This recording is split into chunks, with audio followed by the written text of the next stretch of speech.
Hello everyone, today we're looking at Leetcode problem number 2125 where we have to identify the number of laser beams that are formed in a bank with the help of some security devices that we are setting up.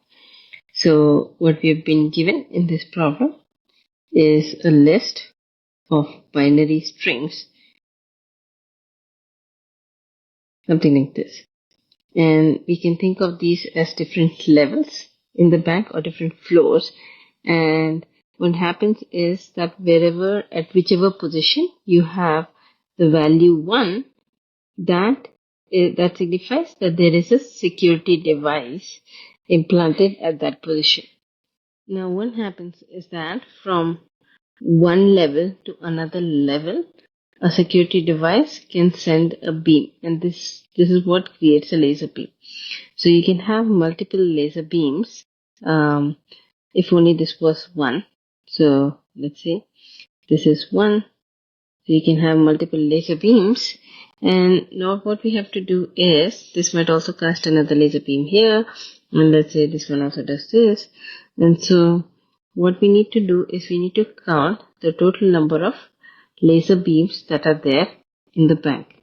So one very important thing to note here is that we don't really care about the angles that these beams are forming. So we don't need to think about in terms of the direction, like between row and column, how or rather what direction should we take. For example, if you're going down, if it is a straight laser beam, then R has increased by 1 and the column remains the same.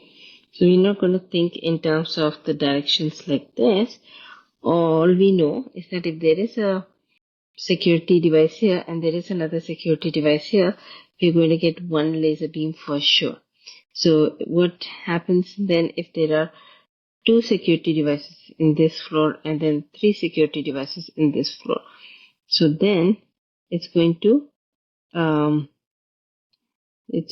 so this one is going to reach here and then this one is also going to reach here. So totally you're going to have like 6 laser beams.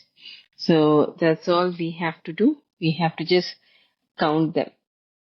So let's write the code for that. Let's say first we count the laser beams, we count the security devices on each floor. So we say row dot count of 1 for row in bank. Now we're going to do a small optimization. Let's say this was this, and then you had like bunch of zeros.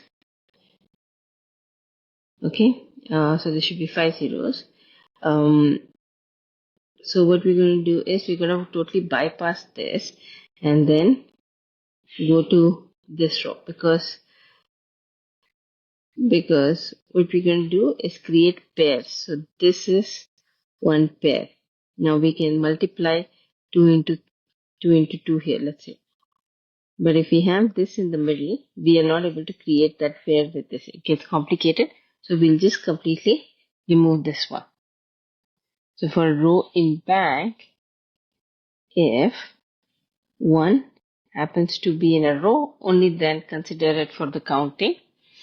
That's about it. So then we can start processing. Total is equal to 0 for previous, current in zip of row count, row count of 1. And then we say total is equal to previous times current, and then finally we can return total. So if you look at the time complexity, what we're doing is we are processing through every row and column. So the worst case time complexity is R into C. And if you look at the space complexity, we have some value for every row.